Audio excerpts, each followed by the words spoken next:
கர்த்தருடைய பரிசுத்த நாமத்திற்கு மகிமை உண்டாவதாக. கலாத்தியர்கள் நிருபம் 6ஆம் அதிகாரம் 17ஆம் வசனத்தை வாசிக்கிறேன்.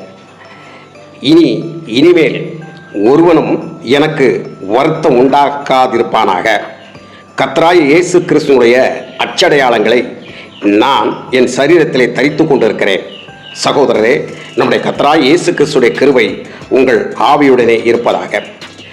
கிறிஸ்துவினுடைய அச்சடையாளங்களை என் சரீரத்திலே காணக்கூடிய, இந்த உலகத்தில் இருக்கக்கூடிய எல்லோரும் கண்டு கொண்டிருக்கக்கூடிய என் சரீரத்தில் நான் தரித்திருக்கிறேன் என்று சொல்கிறார்.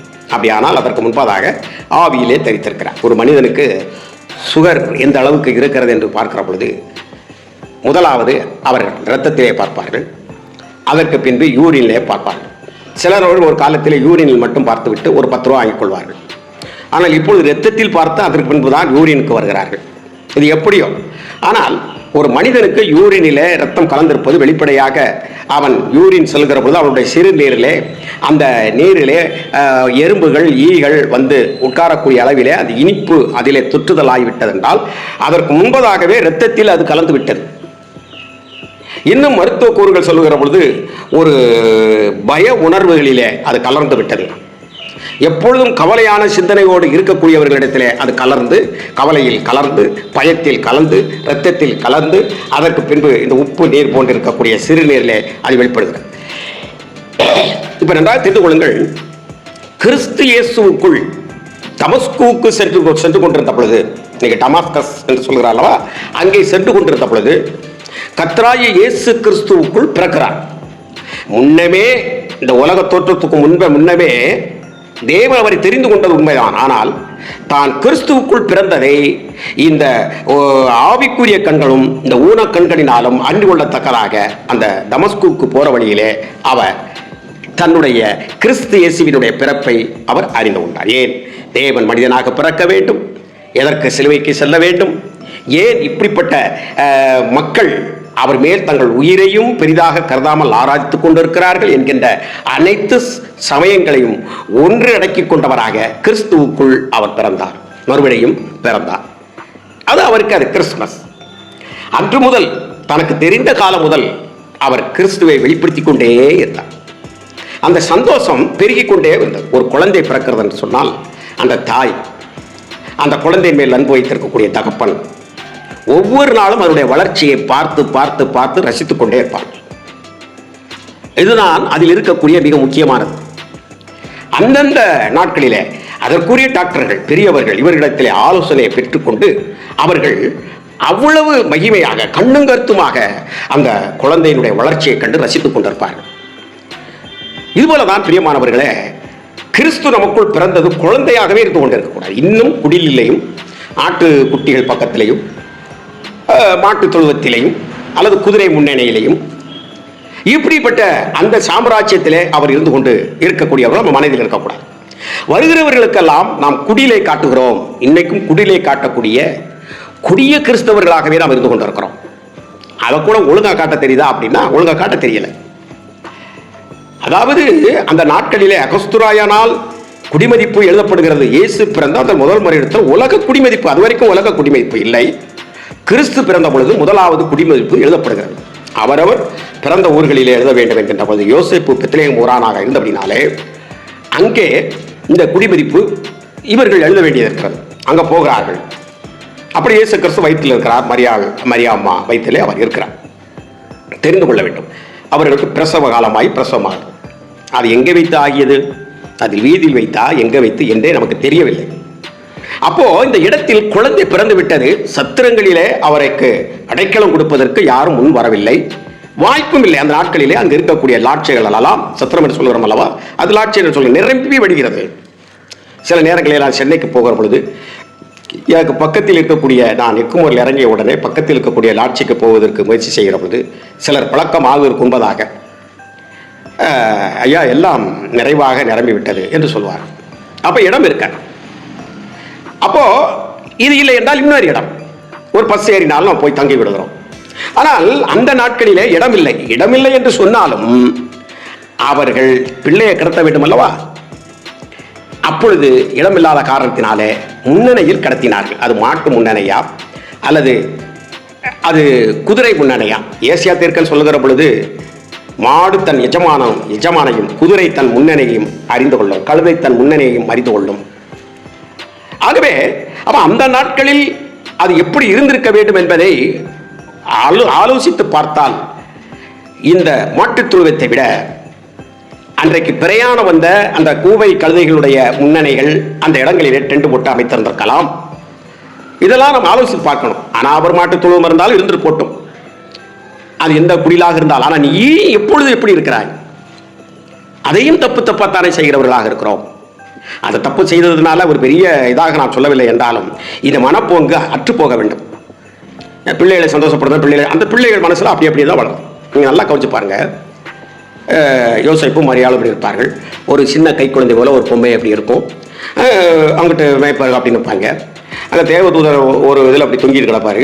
இங்கிட்டு நீங்கள் பார்த்தீங்க அப்படின்னா இந்த 3 சாஸ்திரிகள் வந்திருக்காங்க. முதல் 3 சாஸ்திரிகள் என்று சொல்லவே தவறு, இந்த காணிக்கை வைத்து அப்படி சொல்லி விடுகிறாங்க. அப்போ நன்றாக கவனித்து பாருங்கள். இந்த மேய்ப்பவர்கள் வந்தது இன்றைக்கு கர்த்தராகிய இயேசு கிறிஸ்து உங்களுக்கு தாவீதின் ஊரிலே பெத்லெகேமிலே பிறந்திருக்கிறார் என்று சொல்லுகிற அந்த முன்னடையில் கடத்தப்பட்ட பொழுது ஆட்டு இடையர்கள் வந்தார்கள். அந்த அருமையான அந்த காவல் காக்கக்கூடிய அன்பு சகோதரர்கள் வந்தார்கள். ஆனால் இங்கே எண்ணாமும் புஸ்தத்தில் சொல்லப்பட்ட அந்த அந்த கிழக்கே அவருடைய நட்சத்திரத்தை கண்டு நாங்கள் வந்தோம் என்று சொல்வது கிட்டத்தட்ட அந்த நாட்களிலே அவள் நடைமுறை வந்தது கிட்டத்தட்ட 1.5 வயதிலிருந்து 2 வயதுக்கு உட்பட்ட ஒரு குழந்தையாக இவ பெத்லெகேமில் அல்ல, அங்கல்ல, இங்கே அவர் தம்முடைய வீட்டிற்கு யோசேப்பு மரியாள் அவங்க வீட்டிலே அவர் ஓடி ஆடி வளர்ந்து கொண்டு, அம்மா அப்பாவுக்கு ஒரு தோசை கொடுங்க, அவங்களுக்கு ஒரு தோசை கொடுங்க, ஒரு மாமா வந்து அந்த மாமாவுக்கு ஒரு தோசை கொடுங்க, வாங்கி அவர் அப்படியே சந்தோஷமா விளையாண்டுக்கிட்ட அந்த நேரத்தில் தான் சாஸ்திரிகள் வந்தார்கள். அதுதான் அந்த நேரத்தை கணக்கு பண்ணி ஏறுது ராஜா சாஸ்திரிகளாம் வஞ்சிக்கப்பட்டு விட்டோம் என்று சொல்லி 2 வயதுக்குட்பட்ட குழந்தைகளை எல்லாம் அவன் கொலை செய்ய சொன்னான். ஏன்னா அது மாதிரி தான் சும்மா இந்த இளந்தகைகள் ஃபவுண்டேஷனில் இந்த இது குடியில் வைத்து கொண்டிருந்தார்கள். அதில் நமக்கு உடன்பாடு இல்லை என்றாலும் முறையாக நான் வைக்க சொன்னேன். குழந்தையாக இருக்கிற பொழுது இந்த ஆட்டுக்காரர்களையும் சாஸ்திரிகள் ஆண்டவர் ஒரு 1.5 வயது 2 வயதில் இருக்கிற பொழுது சாஸ்திரிகள் வருகிற மாதிரி 2 பக்கமாக பிரித்து வைக்க சொன்னேன். நன்றாக யோசித்து பாருங்கள். இதில் கூட நமக்கு தடுமாற்றம் இருக்கிறது. அவர்கள் எப்போ வந்தது, இவர்கள் எப்போ வந்தார்கள் என்று. இது காலங்காலமாக சின்ன கடுகு தான். கடுகு சிறியதாக இருந்தால் காரம் பெரியது. அப்படியே பிள்ளைகள் இதில் வளர்ந்து இந்த குடில் தான் இன்னும் நெஞ்சுக்குள் இருக்கிறதே தவிர குடிலாகிய பொம்மை போலாம் ஆண்டவர் இருந்து கொண்டிருக்கிறாரே தவிர அவர் அற்புதத்தையும் நன்மையும் காற்றையும் கடலையும் மடக்குவதும் பிசாசை துரத்துவதும் ஏழை எளியவர்களுக்கு உணவு வழங்குவதும் அவருடைய ஊழியத்தினுடைய மகிமையும் அந்த மேன்மையும் அவர் செத்தவர்கள் உயிரோடு எழுப்பதும் இப்படிப்பட்ட மகிமையான உணர்வு உள்ளவராக இதுவரைக்கும் காணவில்லை. இந்த குடிலே நினைச்சிட்டு இருக்காங்க. அதனால வருஷம் போய் கிடக்காங்க. ஜீவன் உள்ளவர், உலகத்தினுடைய ஒளி, சிலுவையினுடைய உபதேசத்தினுடைய மேன்மை, அதை அவர்கள் கண்டுகொள்ள முடியவில்லை. பிரியமானவர்களே, இந்த இடத்துல நன்றாக நீங்கள் கவனியுங்கள்.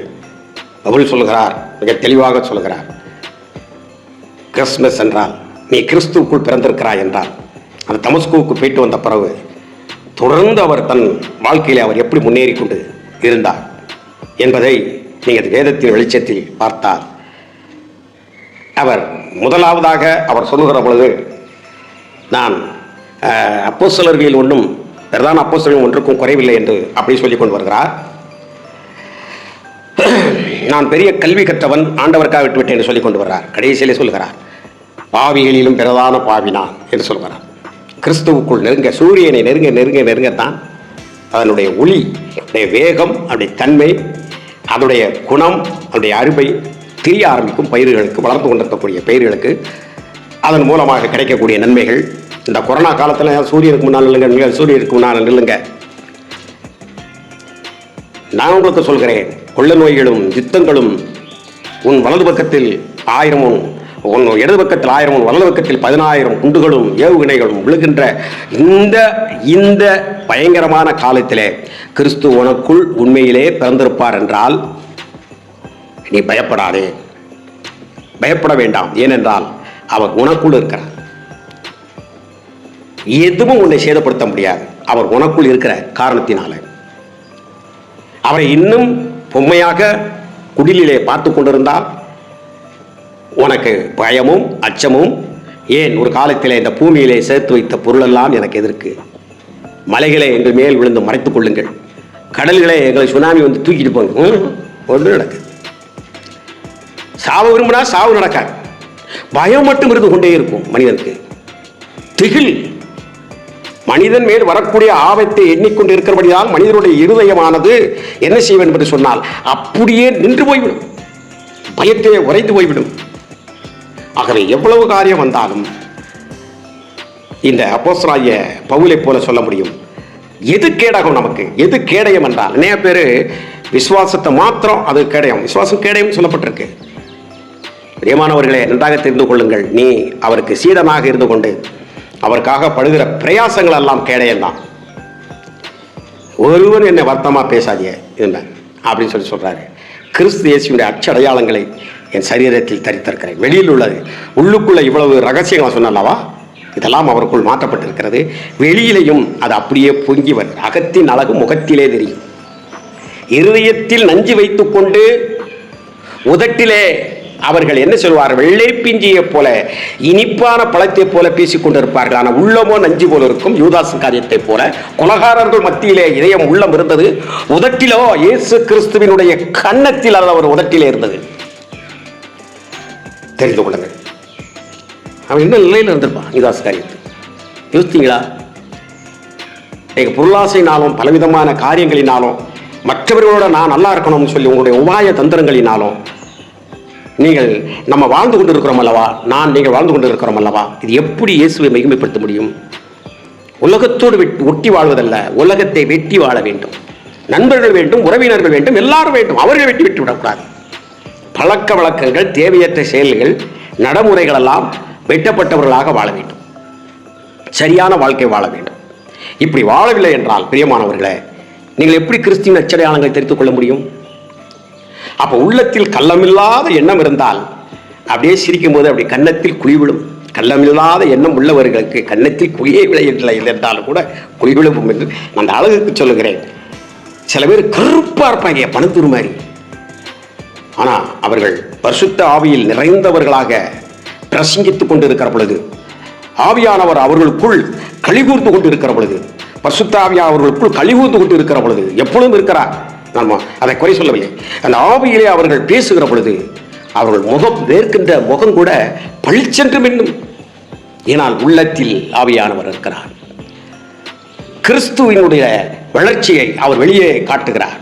கிறிஸ்து இயேசுவின் அச்சடையாளங்கள், தான் அடிக்கப்பட்டதும், கிறிஸ்துக்காக தான் வையப்பட்டதும், தான் எந்த அளவுக்கு புறக்கணிக்கப்பட்டாலும் அதெல்லாம் சொல்கிறார். அச்சடையாளம், கிறிஸ்துவுக்காக நான் எந்த நிந்தையும் தாங்கிக் கொள்ள தயார் என்ற எப்பொழுது துணிவுக்குள் வருகிறாயோ அதுதான் வாழ்க்கையில் கிறிஸ்துமஸை, கிறிஸ்து உனக்குள் பிறந்ததை வெளிப்படுத்திக் கொண்டிருக்கிறது என்ற எண்ணத்தோடு, சிந்தனையோடு நான் அந்த உலகத்தில் குட்டி குட்டி கிறிஸ்துக்களாக